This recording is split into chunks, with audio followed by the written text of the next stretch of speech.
Good morning, good evening, good afternoon, wherever you are, whatever time it is, whenever you're watching this.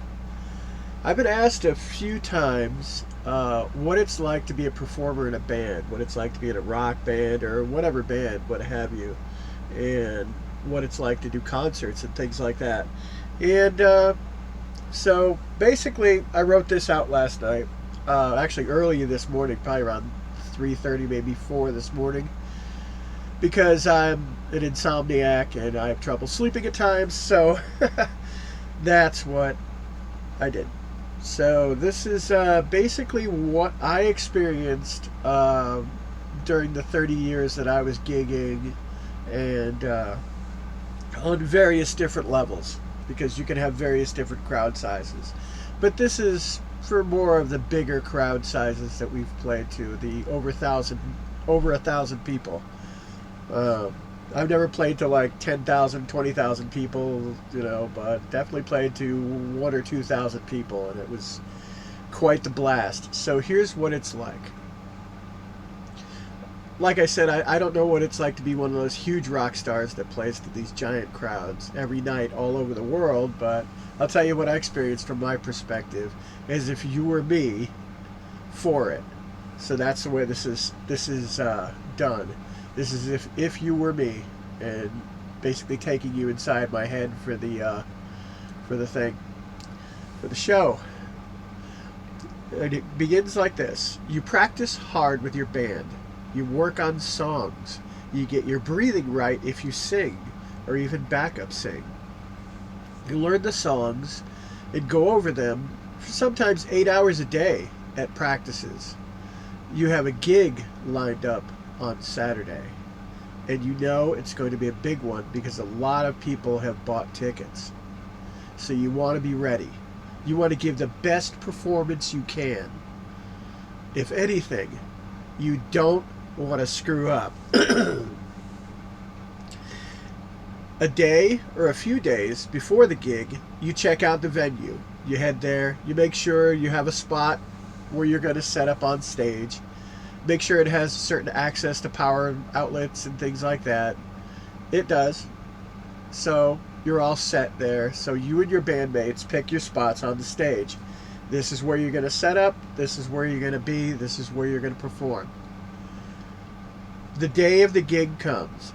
The night before, you barely sleep a wink because it's just the excitement and the butterflies are already starting. You get to the venue after loading it all up into whatever vehicles you bring it there. You get to the venue with all your gear and hopefully some roadies or friends, and of course I'm talking on a small scale here, some roadies or friends to help you unload all the stuff. You make sure that everything is set. Your manager makes sure that all of the logistics are being handled, like if you're selling food, where everybody's going to sit, the tables, everything, all the logistics, security is all handled. The ticket money taking, and if you're selling tickets on the night of the show, which is very often, then your manager handles all that. Or if you're playing a bar or a club, the club owner handles all that stuff, and you just have to set up your stuff. So there you are. It's a few hours before the gig or so, and you have everything set up. So you run through a quick sound check to make sure everything's working okay, and you get it set, and it usually is. Usually giant problems don't happen, but they do happen sometimes. But on this particular time, everything's working okay. So you run through one song. You can't help but imagine as you look out into the big venue that it's going to be filled with a lot of people soon. And they're all going to be there to see you and your bandmates. And those butterflies start to intensify a little. So you settle in, having done all the sound work and everything's set up and everything's just waiting.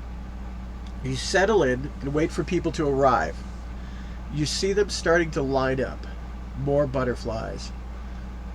They're still outside the door. They haven't come in yet, but it's time for the doors to open and everyone to come in and take their chosen seats or find where they're going to hang out and watch the show.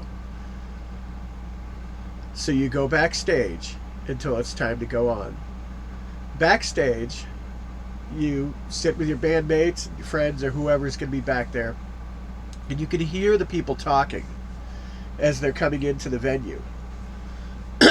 It gets louder as people come in. It's like a dull roar. It's not very, very loud, but you can, if you've ever been in a crowd where people are talking to each other, it's like a kind of a low roar that happens. And it just keeps growing in volume as more and more people come in. And the butterflies really get stronger. You feed on it if you know how. The energy builds and you're psyched to get on that stage. If you can, you peek out unseen at the people. Wow, there's quite a crowd. You see a few familiar faces, but not many. Who are all these people? Where'd they come from? But they're here to see you and your band. It's now a few minutes before you go on. The venue is about full. The crowd talking is a definite soft roar. All those people talking about who knows what. They came to see you and your band. And each other as well. It's very much a community experience where people go and they bring friends. The time comes. You talk to your bandmates and manager. You all know what you have to do. The lights go down. People start cheering. It's a growing screech. You can feel it on your skin. So in the near darkness, you get in your position on the stage. You switch your amp off standby. You look at your bandmates, they look at you. This is it. Someone counts down the start, and you hit that first loud chord together. The whole band. And the lights come on. The wave of screaming and cheering hits you like a sharp wind, blowing you back a little. You can feel it through your feet as their cheering and screaming vibrates the very floor you're standing on. You know you have to give 100%, and you do. The crowd cheers every song, no matter if you made a mistake or not. They don't care. They are there to have a good time, and you give them one. As you play, you see people sitting in their seats trying to look cool, people at the front of the stage cheering and raising fists and signs while some try to get your attention, people dancing in front of the stage a little further back, people in the crowd singing your own words along with you if you play your originals. And the whole place is watching you guys. And if you're singing, they are definitely focused on you, which was what I used to do, because I was singing most of the songs in most of the bands I've been in. And yeah, I had all the eyes on me. Thousands of sets of eyes. Crazy. For 2 to 3 hours, that's what goes on. They laugh at your corny jokes, cheer at your songs, even if you missed a note, or if you broke a string, like I've done live a couple of times, and are entertained by every little thing you do on that stage. If you guys have like dance moves, or if you do something and it's unexpected, they eat it up. It's otherworldly. It's like being in another dimension. Then the last song ends. The last notes ring out. You maybe do an encore or two and say goodnight. The venue empties. A few stragglers hang around, your friends, different people. They come backstage if they're allowed, or to the stage if you're out there dismantling your stuff, and tell you what a great show it was. You load everything up, go back to the practice space, or go home and rest. You're beat, sweaty, tired, but you feel like $1,000,000. The energy is just still coursing through you because it was such a great experience. Next weekend, you're going to do it all again. The manager just told you before you left the venue that someone requested that you play their venue after seeing this show. That's the best way I could describe it. I miss it. Yes, I'm retired now. But it was a dream fulfilled since I was a little kid.